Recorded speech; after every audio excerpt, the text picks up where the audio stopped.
주님의 이름으로 사랑하고 축복합니다. 오늘은 수능 시험 날입니다. 대학 수학 능력 시험. 자녀들 또 가까운 또 수험생들을 위해서 기도해 주시기를 바랍니다. 또 한 주간 추수감사를 준비하고 한 해의 감사를 생각하고 또 정성스럽게 마음과 또 헌물을 올려드렸는데 하나님께 드렸으니까 추수감사 주일을 보내고 다음 그날과 다음에 또 이렇게 나누는 시간 또 가졌으면 좋겠습니다. 저희는 또 많지 않아서 기간 같은 데까지는 보낼 수가 없고 이웃과 함께 또 성도님들과 함께 나누려고 합니다. 또 감사와 또 이 사랑을 나눴으면 좋겠습니다. 오늘도 하나님의 말씀을 통해서 우리가 소망하는 날을 기다렸으면 좋겠고 그날이 우리의 모든 근심과 또 아픔 모든 것을 이길 수 있는 소망의 기다리였으면 좋겠습니다. 사뮤엘 베케드가 노벨문학상을 받고 먼저 출품했던 1953년의 희극이 고도를 기다리며라는 것이 있는데요. 이것이 우리나라 대배우 신구나 박근영 같은 분도 작년과 올해 연기를 해서 조금 더 원래도 잘 알려진 작품이지만 저는 안석환이라는 배우가 TV에서 막 유명하게 시작했을 때 이제 홍대 소극장에서 보고 많은 생각이 들었고 또 웃었던 그런 희극 작품이었는데 주인공들은 막연하게 고도를 기다려요. 그러면서 많은 대화의 중심 끝은 그걸 기다리는 날. 그냥 고도가 누구인지 어떤 분인지 모르는데 고도가 오면 끝난다. 고도가 오시면 끝난다. 그러면서 모든 초점은 고도입니다. 그래서 사람들은 도대체 이게 뭔가라는 처음에는 의아의 작품으로 보냈습니다. Waiting for Godot가 영어 제목인데 도대체 Godot가 뭐냐? 그래서 많은 사람들은 이건 자유다. 갇혀있는 자들은 자유라 그랬고 그러나 지금까지 현대 모든 해석들은 가장 근접한 건 God, 하나님이다. 주님의 기다림이다 라고 말하면서 모든 인내를 그 기다림으로 마치게 됩니다. 사실은 그러면 끝이 나죠. 주님이 오시면 고도가 오시면 하나님이 오시면 모든 것이 끝이 납니다. 사실 요한계시록 성경의 마지막은 주님이 오셔서 우리가 잃어버렸던 낙원 에덴을 회복하는 것으로 끝이 나고 주님이 오시면서 우리의 모든 슬픔과 눈물은 끝이 나게 될 것입니다. 오늘 이제 1절 15장 요한계시록 1절에는 7장의 마지막이다 라고 말을 하게 됩니다. 그래서 16장으로 넘어가면서 마지막 대접 재앙이 남겨져 있습니다. 그러나 7대재앙으로 마치게 되지만 그것은 믿는 자들에게는 말씀드린 것처럼 소망과 길이지만 믿지 않는 자들에게는 생각보다 두려운 일이 될 것입니다. 오늘 그것을 생각해 보면 오늘 말씀을 보면 그렇습니다. 하나님의 진노라고 말하죠. 말세에 기다리는 것은 하나님의 진노인데 심판인데 이거는 한편으로 보면 마지막이니까 끝나겠네. 그냥 단순한 게 아니라 돌이킬 수 없는 기회가 주어지지 않는다는 말이기도 하지요. 그러면 이제 마지막 재앙으로 모든 게 끝나네라는 평범한 것이 아니라 어떡하지? 라고 우리는 조금 더 이렇게 긴박감을 느껴야 됩니다. 왜냐하면 7재앙이나 남았으니까 라고 단계적으로 주어지는 게 아니라 우리는 인지하지 못하게 지나갑니다. 그래서 주님이 우리에게 말씀하시는 마지막 날은 도적같이 오리라 하였습니다. 그러니까 인지하고 깨닫지 못해서 금방 지나가 버리는 거죠. 그러니까 만약에 복음이다, 기회다 하면은 다음에 애로 미루면 안 되고 바로 붙잡고 엎드리고 나아가야 되죠. 우리가 어떤 이들은 농담처럼 십자가에 달린 강도는 마음껏 죄짓고 마지막에 그냥 주님한테 한번 회개하고 그냥 구원을 받았으니까 나도 평생 그냥 죄짓다가 농담처럼 마지막에 회개하면 되지라고 말하는데 불가능한 일입니다. 그때를 알 수 없어요. 그래서 놓치면 안 됩니다. 오늘 7대재앙이 단계적으로 남았다고 생각하지 말고 우리가 알 수 없기 때문에 행여나 내 마음속에 복음을 전하고 싶은 이들이 있고 아니면 복음이 꼭 들려졌으면 좋겠다라고 생각하는 분이 있다면 더 늦기 전에 오늘 우리가 복음을 전하고 오늘은 조금 더 기도를 간절히 하는 그런 우리가 됐으면 좋겠습니다. 물론 이 구원에 대한 확신은 저와 여러분에 먼저 심겨져 있어야 될 것입니다. 16장의 7대 대접이 시작되기 전에 이 요한 사도가 이 바라보는 모습이 나타나는데 이 2절에 보니까 불이 섞인 유리바다라고 합니다. 바다가 유리바다면 사실은 요동과 파도 침이 없는 거죠.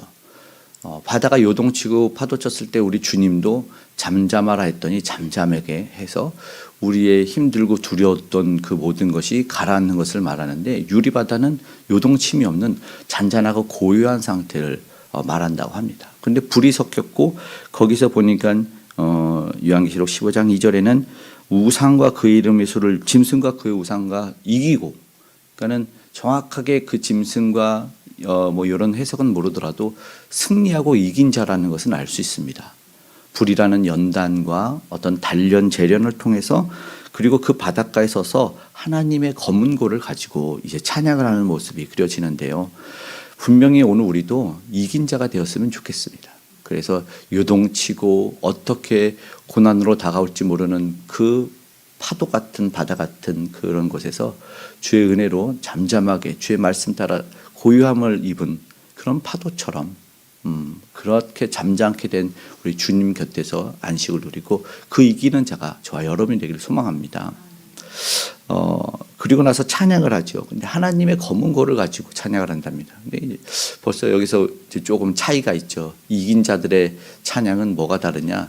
내가 부르고 싶은 찬양을 하는 게 아니라 주님이 원하시는 찬양을 하는 거죠. 주님께 내가 드린 내 기분에 따라 내 방식대로가 아니라 우리 예배가 사실은 그렇지 않습니까? 하나님이 정하신 하나님의 방법대로 정한 예배를 드리고 있는데 찬양도 그렇게 드려지고 올려져야 되지요. 그렇게 하나님에게 올려지고 드려지는 것을 우리가 생각해 보고 왜 내가 드리는 예배와 찬양을 받지 않는가 원망하지 않았으면 좋겠습니다. 그렇게 하나님은 어떤 찬양을 할까요? 사실은 보니 3절에 하나님의 종 모세의 어린 양의 노래, 이건 뭡니까? 내 마음에 내 기쁨 때문에 찬양하는 게 아니라 성경대로 성경적인 구속의 찬양을 하고 있다는 겁니다. 우리를 구원하시고 구원해 주신 그리스도를 찬양하는 것만이 합당한 찬양이 될 것입니다. 그리고 나서 보여주는 것이 구원의 방법은 모두 저마다 달랐지만 사실상 우리에게는 동일한 은혜 생각해야 되는 것은 값없이 아무 공로 없이 우리에게 주어졌다라는 것입니다. 그러니까 찬양이라는 것은 누구나 합당히 올려드려야 될 것이다라는 것을 우리는 생각하게 되는 것이죠. 오늘 우리도 오직 주님만 찬양을 올려드릴 수 있기를 바랍니다. 주님은 크고 놀라우시다라고 고백하고 말하고 있습니다. 표현이 만국의 왕이 되시고 크고 놀라우시고 의롭고 참되시다. 3절에 그리고 4절에 오직 거룩하시니다 이렇게 표현합니다. 그리고 5절의 말씀을 보면 이렇게 말합니다. 또 2일 후에 내가 보니, 이제 요한이 목격한 환상인데요. 하늘의 증거 장막의 성전이 열린다라고 말합니다. 뭐 이거는 문자적으로 이단들이 장막 성전을 지으면 우리가 구원받았다라고 말하는 것이 아니라 사실상 이 현대인의 성경에 보면 이렇게 표현되어 있어요. 그 후에 나는 계약의 궤가 들어있는 하늘의 성전이 열리는 것을 보았습니다. 단어와 문자보다 의미와 뜻이 중요하지 않습니까? 무슨 말이냐면 성전이 하늘에서 하나님에 의해서 열리고 있다는 것이죠. 우리가 어떤 수를 채우고 어떤 지역의 증거의 장막을 성전을 지어놓으면 구원이 이루어진다라는 것이 아니라 하나님 편에서 열리고 있는 것을 본 거죠. 구원에 대한 오해가 여기 있어요. 지상에서 인간의 편에 만들어내는 것이 아니라 하나님의 편에서 열려진다라는 것을 너무 가볍게 보여주고 있어요. 당연하기 때문에 그렇습니다. 하나님의 나라는 내 방식, 내 무엇으로가 아니라 오직 하나님 편에서 열려지는 곳이다라는 것을 생각하고 기억했으면 좋겠습니다. 6절에서 이제 8절에 이 15장은 마치는데요. 결국 영원토록 살아계신 하나님의 진노를 담은 금 대접 7을 이제 천사들이 받는데요. 6절에 보니까 그 천사들의 모습이 굉장히 그리스도를 닮았어요. 무슨 뜻일까요? 이게 빛난 세마포 가슴에 금띠를 띄었다. 주님은 아닌데 천사들의 모습이 이렇게 묘사된 것은 거의 대등하고 동일한 사역자라는 거죠. 앰베서더입니다. 대사들 같아요. 위대한 그 사명을 수행할 천사들의 모습이 그려지고 이것이 얼마나 엄중한가, 얼마나 엄숙한 일인가를 보여주는 것이죠. 그리고 8절에 재앙이 끝나기까지 하늘 성전에 들어갈 자가 없다라고 오늘 본문은 마치게 됩니다. 우리는 그 재앙의 순간을 생각하면서 어떤 생각을 가져야 될까요? 이제 재앙이 끝나는구나 라고 막연한 생각이 아니라 그럼 두렵다. 물론 두려운 날이겠죠. 그러나 벌벌 떨고 있진 않잖아요. 주님이 오시기 때문에 기쁨과 소망의 날이 되는데 앞에서처럼 찬양하게 될 거예요. 왜냐하면 이제 주님의 온전한 통치가 이루어지니까 이제는 정치를 비판하거나 지도자를 타도하거나 이런 일을 안 해도 돼요.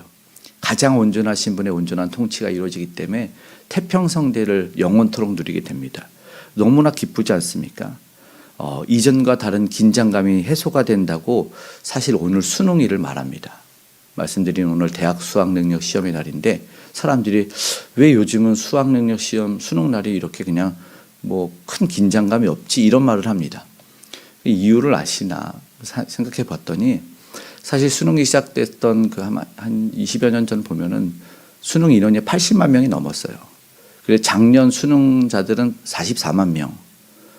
그리고 올해 그 의대 증원으로 조금 더 많이 볼 거라는 예상이 있지만 그래도 그 수가 많이 못 미치고 이 9월에 모의고사는 38만 명밖에 안 봤습니다. 그러니까 수능이 예전처럼 많은 인원이 봤으면 우리가 알지만 그 교통도 통제하고 출근도 늦게 시키고 막 이랬단 말이죠. 근데 그럴 필요 없을 정도로 긴장감이 없는 이유가 수시로 다 합격을 해버렸어요. 수시 전형이 특별 전형이 많이 늘어나다 보니까 수능 날이 긴장이 안 되는 거예요. 무슨 말씀을 드리고 싶냐면 이미 합격을 받은 사람들은 굉장히 두려운 날도 큰 두려움이 아닌 거죠. 긴장이 있을 수가 없어요. 오늘 우리는요 구원받고 합격을 받은 존재들이다라는 것입니다. 그래서 그날이 무섭고 두렵고 긴장되지 않고 소망하고 평안하게 보낼 수 있다라는 거죠. 이것이 오늘 저와 여러분의 상태일 줄 믿습니다. 그러나 아직 구원의 합격을 받지 못한 이들은 두렵고 긴장되는 날이 될 줄 믿습니다. 오늘 그들을 위해서 기도하고 그러나 오늘 우리 구원에 너무나 감사하는 저와 여러분이 되기를 소망합니다. 아멘. 기도하겠습니다.